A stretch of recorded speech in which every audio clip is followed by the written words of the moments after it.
બોલીએ સતગુરુ દેવ કી જય। કર્મનો સિદ્ધાંત બહુ દીથી અમને તમારા સામે પેશ કરવાનો હતો, તો આજ સમય મળ્યો છે। કર્મ એટલે શું, એના ઉપર કંઈક ભજન છે। કર્મનો સંગાતી રાણા મારો કોઈ નથી, કરેલા કર્મના બદલા દેવા તો પડે।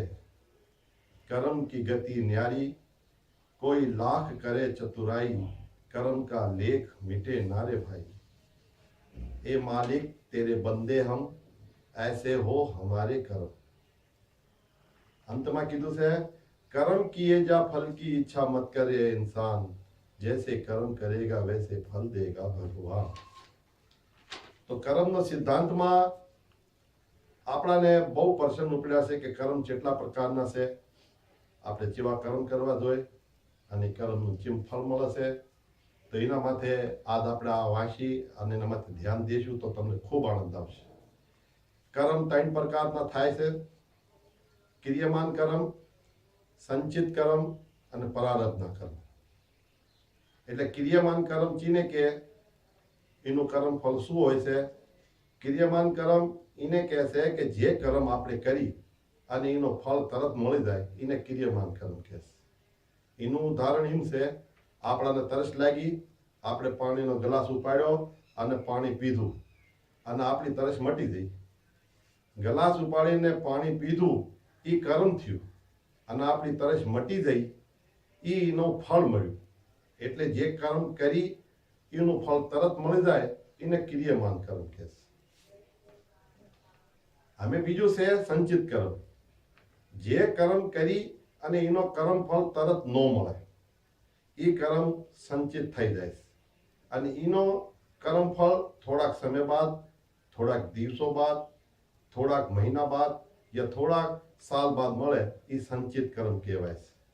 એનું ઉદાહરણ એમ છે કે આપણે પરીક્ષા આપી છોકરાઓને, આજ દીધી પણ પરીક્ષા ફળ 15 દિવસ બાદ મળ્યું, તો કર્મ એટલે પરીક્ષા તો આજ આપી પછી એ કર્મ સંચિત થઈ ગયું અને એનું પરીક્ષા ફળ 15 દિવસ બાદ મળ્યું।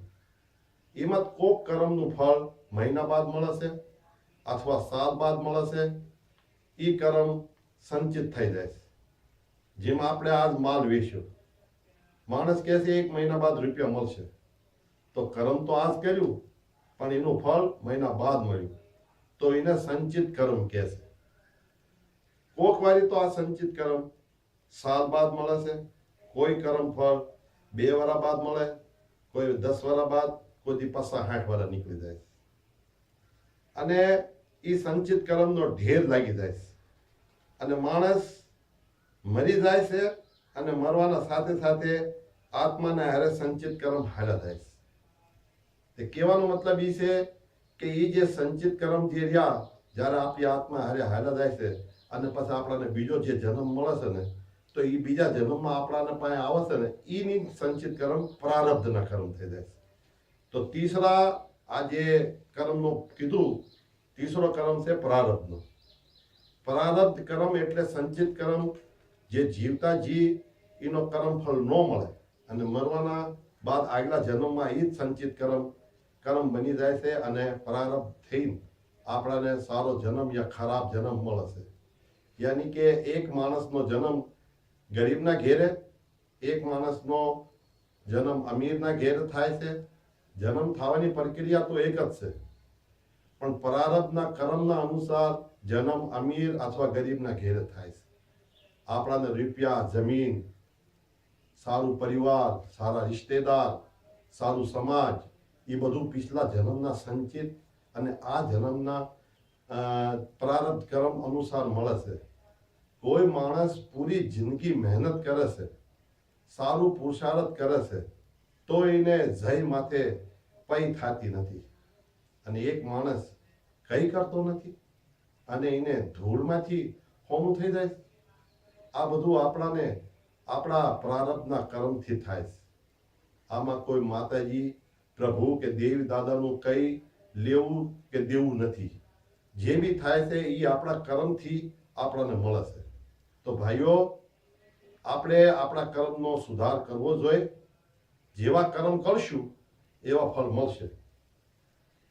ગીતામાં કૃષ્ણજીએ કીધું છે कि कर्म किए जा फल की इच्छा मत कर ये इंसान, जैसे कर्म करेगा वैसे फल देगा भगवान. ये है गीता का ज्ञान. तो भाई આપણે પ્રારબ્ધના કર્મના સહારે તો ન જીવાય કે કર્મમાં લખ્યું છે એ થશે. આપણે આ નવ જીવનમાં પુરુષાર્થ કરવું પડશે અને સારા કર્મ બાંધવા પડશે. તારે આગલો જન્મ આપણો સારો થશે. પ્રારબ્ધ કર્મ અનુસાર જે મળવાનું હતું એ તો મળી ગયું અને જે બનવાના હતા એ બની ગયા, પણ આગલા જન્મ માટે અત્યારથી આપણે સારા કર્મ કરવા પડશે અને જ્ઞાનની જ્યોતમાં આ બધા કર્મ ભસ્મ થાય છે અને મોક્ષ મળી જાય છે. એટલે સાચું જ્ઞાનનો સંગ્રહ કરતા રહ્યું. પછી એક માણસ આમ કહેવા માંડ્યો કે ભગવાનના ઘેર દેર છે કે અંધેર છે. એક માણસ સારા કર્મ કરે છે, માતાજી પ્રભુની આરાધના પૂજા પાઠ કરે છે, સત્યની રાહમાં હાલે છે, પણ એના પાસે વેપાર નથી થતો, સારું પરિવાર નથી મળતું અને દુઃખ માથે દુઃખ મળે છે. એના વિપરીત એક માણસ ઉલટા કર્મ કરે છે, જરાય પૂજા પાઠ કરતો નથી અને ગલત સંગતમાં હોય છે, માતાજી પ્રભુની કઈ પૂજા પાઠ બી નથી કરતો, તો એનો વેપાર જય ગુણા થાય છે, સારું પરિવાર મળે છે અને સુખની બોછાર થાય છે. તારે એ પહેલો માણસ માતાજી પ્રભુ આગળ પ્રાર્થના કરે છે કે પ્રભુ તારા ઘેરે દેર છે કે અંધેર છે?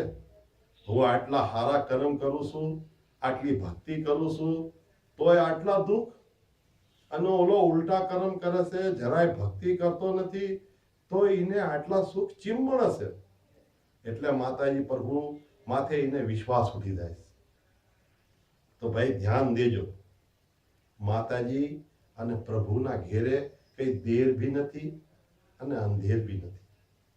આ તો આપણા કર્મોનો અનુસાર સુખ તેમ દુઃખ મળે છે. જે માણસ સારા કર્મ તેમ સાચી ભક્તિ કરે છે તો એને એ કર્મનું ફળ આગળ સારું મળશે. પણ એ માણસના પિછલા જન્મના સંચિત કર્મના અનુસાર આ જન્મમાં દુઃખ અને સુખ મળે છે, તો એ તો ભુગતાન કરવું જ પડશે. અને એ કર્મનું ફળ પૂરું થયું પછી એના બાદ સારા કર્મનું ફળ શરૂ થાય કે તરત માણસને બી સુખ મળવા મળશે. બાકી જે માણસ બુરા કર્મ કરી રહ્યો છે તો એને એ કર્મનું બુરું કર્મ ફળ આગળ મળશે, અને જે પિછલા જન્મમાં સારા કર્મ કરતા એનો આ જન્મમાં સારા ફળ મળી રહ્યા છે, તો એ સારા કર્મ ખતમ થશે અને બુરા કર્મ ચાલુ થશે, તો એ માણસ બી દુઃખી થાય છે.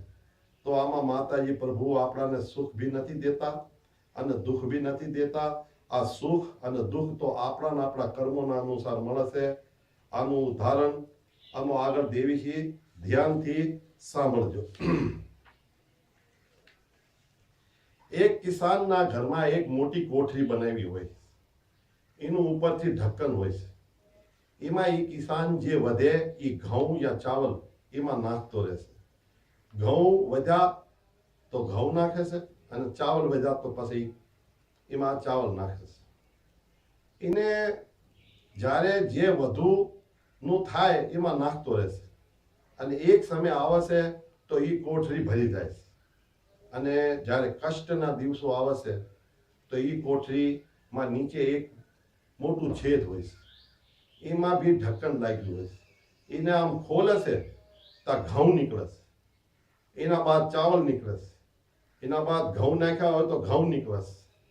તો ભાઈ આવી જ રીતે આપણા કર્મોની કોઠરી આપણા કર્મોથી ભરી જાય છે.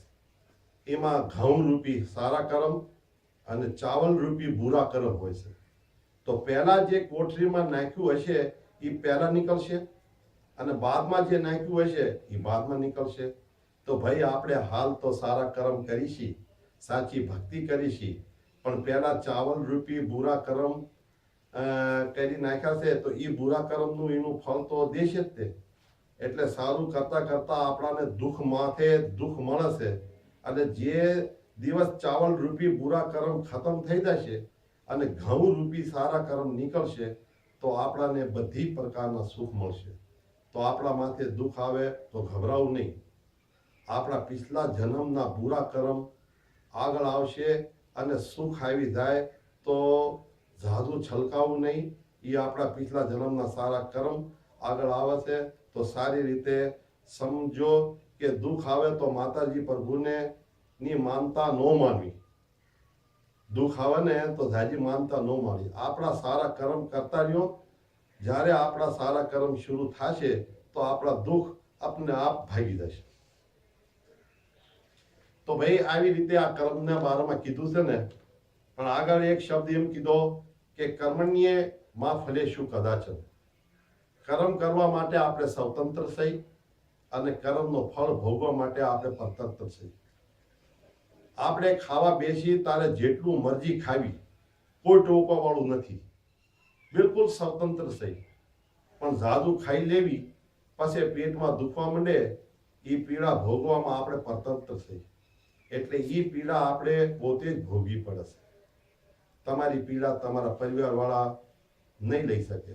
એ તો કેવલ જોતા રહેવાના. ભોગવું તો તમારે જ પડશે. તો તમે તમારી સ્વતંત્રતાનો નાજાયજ ફાયદો ન કરતા કર્મ તમારા એવા જ કરજો જેના ફળ તમે ભોગવી શકો. એટલે આ સૌ વાતનો એક નિચોડ નીકળે છે કે તમે તમારા કર્મોનો સુધાર આજથી કરવા માંડજો. સારા કર્મ કરશું તો સારા કર્મ મળશે, સારા ફળ મળશે. અને બુરા કર્મ કરશું તો બુરા ફળ મળશે. કર્મના ફળ દેવામાં લેશ માત્ર બી ગુંજાઈશ નથી.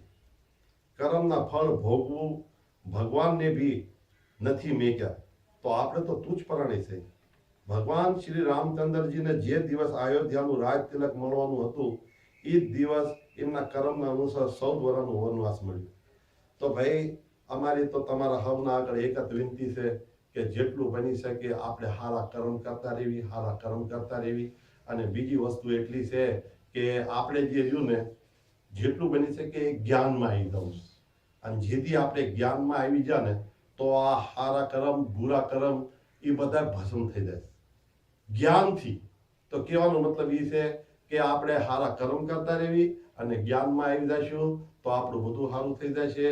તો હવે બધા મળી એકદમ જયકારો બોલજો. બોલો સત્યગુરુ દેવ કી જય.